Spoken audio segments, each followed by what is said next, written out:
Môže byť herec aj dobrým prezidentom, lebo dôkazom toho je Ronald Reagan. Všetci si robili srandu, že herec a prezident, a pozrite sa, čo dokázal. Spolu s Gorbačovom vlastne podelili na novo svet, len bohužiaľ ten na novo podelený svet sme u nás nejako nešťastne začali chápať.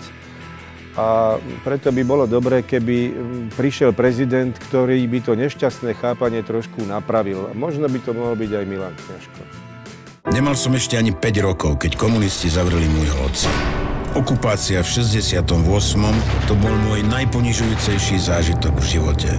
November 89 na tribúnach, aj keď sme nevedeli, ako sa to skončí, to bol môj najkrajší zážitok v živote. Vraciam sa do politiky po 11 rokoch, pretože som vážne znepokojený tým, že nám opäť hrozí vláda jednej strany a že moc sa chce kontrolovať sama. Znovu ide o veľa. Ide totiž o nás všetkých.